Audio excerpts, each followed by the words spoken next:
Chapter 5. Gordon rubbed a big hand across his bald head and stared at Riley. Say what?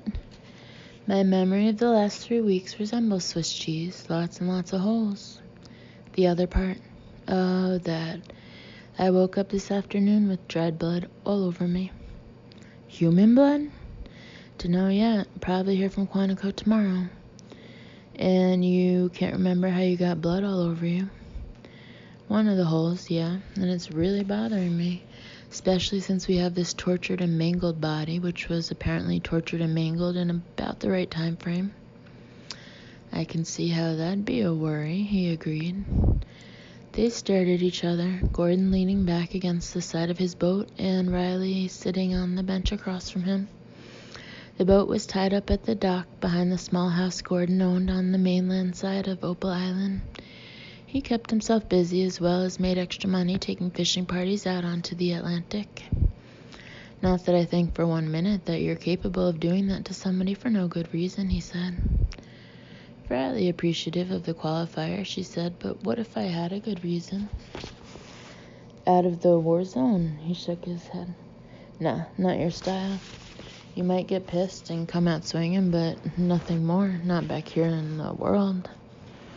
I am an FBI agent, she reminded him. Yeah, so you'd shoot somebody, maybe, if you didn't have another choice. We both know you're capable of that, but torture and decapitation? Gordon pursed his lips, his broad brown face, considering. You know, I don't see you doing that even in wartime. It takes a certain cruelty, not to mention cold-blooded ruthlessness, and you never had either. Riley was reassured, if only partly. Gordon knew her, probably as well as anyone did. And if he said killing someone like that was not in her nature, then he was very likely right. Shouldn't think she was capable of it either.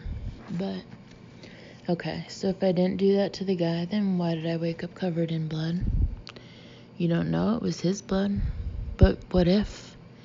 Could be you tried to help him at some point, went to try to cut him down before you realized it was too late. And then just went home and fell asleep, fully dressed and still covered with blood? No, that doesn't sound likely, does it? Not for you. Not if you were in your right mind, anyway. Something must have happened in between. A shock of some kind, maybe. You sure you didn't get a bump on the head, something like that? No lumps or bruises that I could find. Woke up with a hell of a headache, though. You know what that usually means. He nodded. Your version of a hangover minus the booze. You'd been using the spooky senses. Apparently. He'd known about her clairvoyance for years, believed in it utterly because he'd seen again and again what she could do, and had kept her secret. But you don't remember what they told you? Nope, if they told me anything. Must have been something bad enough to take away your memory, maybe? I don't know, Gordon. I've seen some pretty lousy things, horrible, sick things. It never affected my memory before. What could have been so bad, so totally shocking that I couldn't bear to remember it? Maybe you saw what happened out there in the woods. Hell, maybe you saw somebody conjure up the devil. I don't believe in the devil, not like that anyway. And maybe that's why you don't remember. Riley considered that, but shook her head.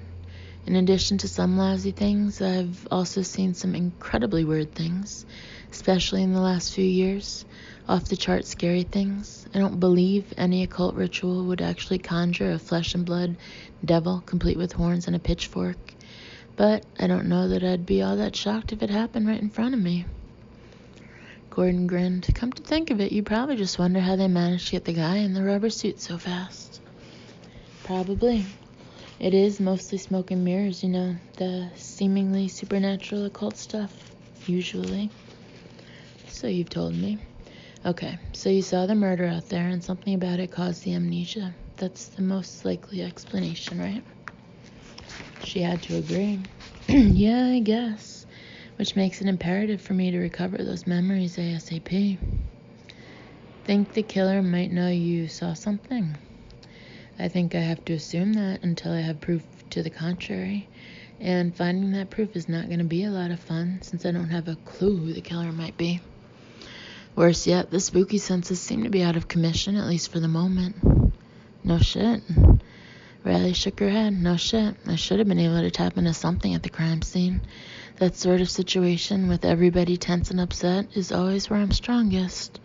Or always have been. This time nothing. Not a damn thing. Even when I touch those rocks. So you're hunting a killer in the dark. Pretty much, yeah. Gordon brooded. A killer who might know, or at least believe, that you saw something out there. But if he does know you saw something, or even suspects you did, why let you run around loose? I mean, he's killed pretty brutally already. Why let you live? I don't know. Unless he had damn good reason to be sure I wouldn't be a threat. Like maybe he knew you wouldn't remember whatever it was that you'd seen. How could he know that? Amnesia isn't something you can deliberately cause. At least not as far as I know. And the SU has studied this sort of thing for years now. Traumatic injuries, especially head injuries, have all sorts of consequences. But amnesia, other than very short term, isn't especially high on the list. Besides which, no bumps or bruises, let alone anything severe enough to be termed a head injury. Very short-term amnesia? It's fairly common after a traumatic injury to not remember the events immediately before it occurred. But that almost always means a gap of hours, not days, and almost never weeks. Okay, Gordon brooded some more. Long shot maybe, but what about another psychic? Riley winced. Christ, I hope not. But it's possible another psychic could be affecting you.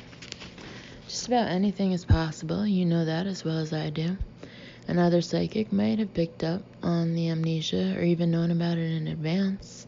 Hell, maybe caused it, or at the very least be taking advantage of it. She drew a breath and let it out slowly. I can tell you this much, if there is another psychic in this, he or she has the upper hand, at least until the fog in my head clears and I can use my own abilities. If I can. Don't much like the sound of that, babe, Gordon offered. No, me either. It was Riley's turn to brood. Leah said you two thought I had been unusually secretive lately. The deputy had dropped Riley off and then returned to the sheriff's department since she was on duty for another hour.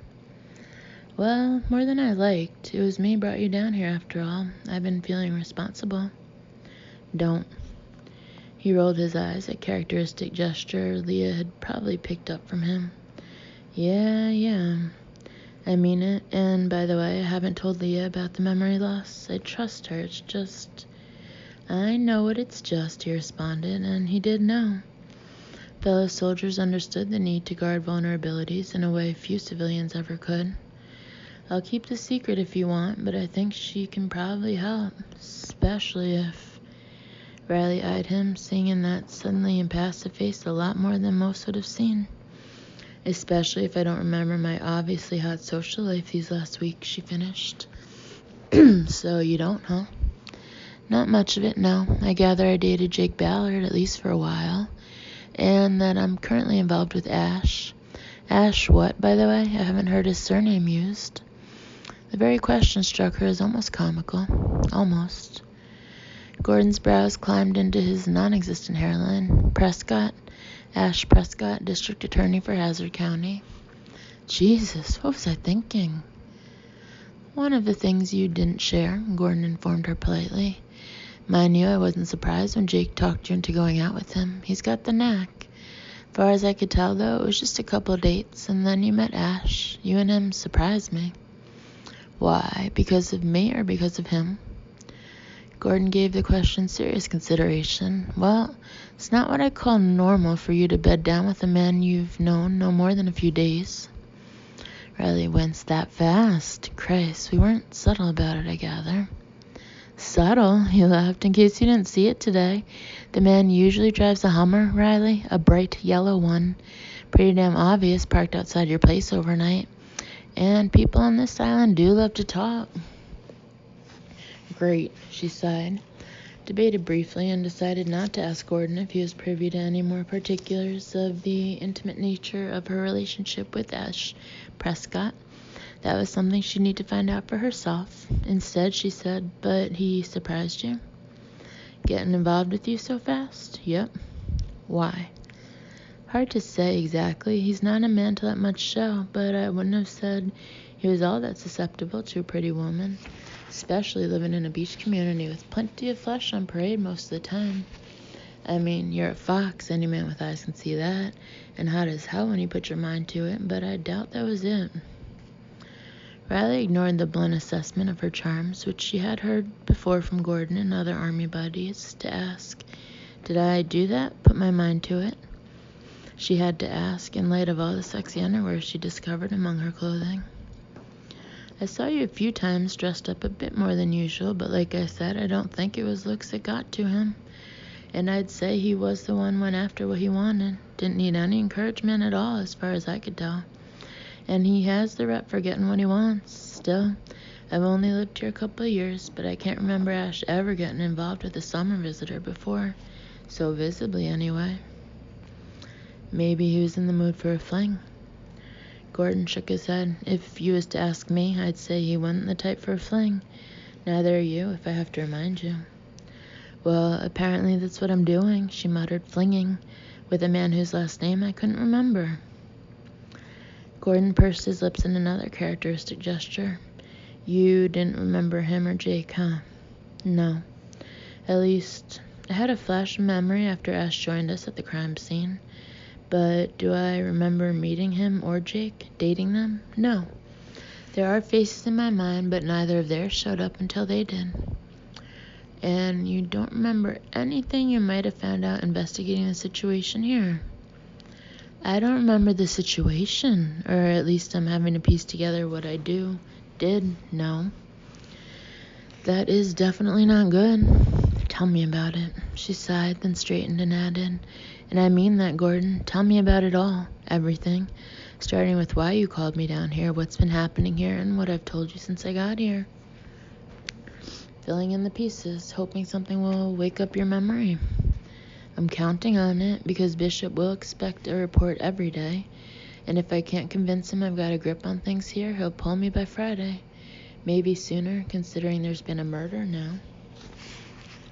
With another sigh, Riley added, besides all that, apparently I have another date with Ash in about 2 hours, dinner. It would be nice if I could remember what we've talked about so far, so I don't repeat myself. Also nice if I could remember why I started sleeping with the man, since from the little I do remember, I doubt he'll be content with a goodnight kiss at the door. I gather you don't want to either confide in him or raise his suspicions by suddenly going coy? No to the first, because I don't know where he fits in all this, not yet. As for the other part, playing coy wouldn't exactly be in character for me now, would it? Unless I wasn't being somebody else here, was I, Gordon? No, you didn't see the need. Just being yourself and on vacation. Picking this place to visit an old army buddy seemed to be the best choice. You were here openly, an FBI agent, so why dress it up and make it look more fancy than it was? Makes sense. Keep it simple whenever possible. Which is what you did. No, babe, you're just being you, and playing coy is definitely not your style. She nodded, so I get to feel my way, you should pardon the pun, through a relationship I don't remember starting. Gordon eyed her, and he knew her too well. And I can't rely on any of my senses, any of them, not just the spooky ones. Everything's gone distant and blurry. For the first time in my life, I don't have any kind of an edge, and it's scaring the hell out of me. Given her druthers, it certainly wouldn't have been Riley's choice to keep a dinner date with Ash that evening. She had suggested that helping investigate a grisly murder should probably take precedence over her social life. But, as Ash had calmly reminded her, there wasn't a lot she could do until the body was autopsied and forensic evidence tested, neither of which was a specialty of hers. Jake had suggested they brainstorm at the sheriff's department, but Riley had been forced reluctantly to agree with Ash that endlessly speculating wouldn't be very productive without facts and evidence in hand. Best to get a fresh start early tomorrow. Which meant, of course, that she had to get through tonight, feeling her way semi-blindly through the nuances of a relationship that had been one of lovers, apparently, for the better part of 2 weeks. Passionate lovers if her physical reaction to Ash and her single flash of memory were anything to go by. As she got ready for Ash to pick her up just before 8, Riley wasn't all that worried about her ability to behave as he would expect her to during the date. That was the easy part, at least for her. She'd always been able to fit herself into any situation, to look and act as though she belonged no matter what was going on inside. In this case, what was going on inside was more at odds than usual with her composed exterior. Butterflies, big butterflies with claws.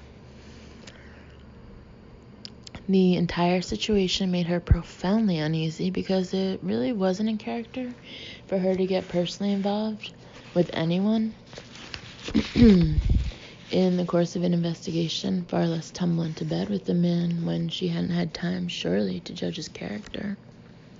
Just tell me he isn't evil, Gordon. He's a prosecutor, Riley, in a small southern beach community. How evil could he be? Oh, man, don't ask that question. The worst serial killers I've ever known operated out of small towns. Maybe so, but I doubt Ash is a serial killer. Mind you, I'm not saying the man doesn't have a few rough edges. And talk is, he raised him hell as a kid, but he's respected around here, I know that much. The last serial killer I knew was respected before everybody found out what was in his basement. You've been around way too many serial killers, babe. Probably true, that. In any case, what Riley had admitted to Gordon was also true. She was scared. Despite the cool and confident exterior she was adept at showing, there was a very large part of her that wanted to crawl into bed and pull the covers over her head, hoping to wake and find this all just a nightmare, or to run back to Quantico, her safe haven. Not that she could do either, of course. Nope, not Riley Crane. Sensible, rational, trustworthy professional that she was. She'd stay and see it through, finish the job she'd started, soldier on, and all the other cliches. Because it simply wasn't in her nature to crawl into bed and pull the covers over her head, no matter how bad things got. So when the doorbell rang just after 7:30, she drew a deep breath and went to greet Ash with a smile and total serenity. "Hey," she said. "Hey," he responded, and wrapped both arms around her, lifting her off her feet to kiss her. Right there in the open doorway for God and all of Opal Island to see. So much for privacy, so much for serenity. Riley suspected that all her bones were melting. She also suspected that she didn't much care. When he raised his head at last and lowered her back to her feet, Ash said a bit roughly, "I've been wanting to do that all day. Just for the record, you seem to have become a habit with me. I didn't sleep at all last night after you kicked me out." "I kicked you out? Why on earth would I do that?" "I didn't kick you out," she murmured, reasonably sure she wouldn't have. Maybe not literally, but the result was the same. Instead of spending the night in a warm bed with a warm woman, I ended up alone with whiskey and an old movie. I thought we'd gotten beyond that, Riley. She took a chance. Beyond what? You know what I'm talking about. If all I wanted was a dinner companion and an hour of sex afterward, there are willing women in my life a lot less complicated than you are. The statement was utterly matter-of-fact and without conceit. Wonder which complications he's referring to. Wonder who those other women are, and maybe I'm not a fling? She didn't know how she felt about that. Hell, she didn't know how she felt about any of this. Ash went on, "Look, I respect this need of yours for space and time to yourself. I get that, I really do. We both know I'm a prickly bastard and pretty much a loner myself. All I'm saying is the next time you decide you want to sleep alone, a little more warning would be appreciated. I must have had someplace else I needed to be later last night. Note to self, obviously something last minute, or else I would have headed Ash off long before bedtime. Wonder what it was. Did I know there was someone in danger? That something bad was going to happen? And if I did, why didn't I confide in you about it, lover?" "Sorry, and noted for future reference," Riley said, wondering when her own arms had wound themselves around his neck. Since they were already there, she didn't bother to remove them. "I missed you too, by the way." I'm glad to hear it. He kissed her again, briefly, but with just as much intensity. We could skip dinner. Not unless you prefer your women nearly comatose, she said, feeling on safe ground here. I'm starving. He laughed. Then we definitely need to get you fed, and I'm not in the mood to cook tonight. Ready to go? Guess that explains my well-stocked kitchen. He's been cooking here. She didn't know how she felt about that either. I'm ready, she said.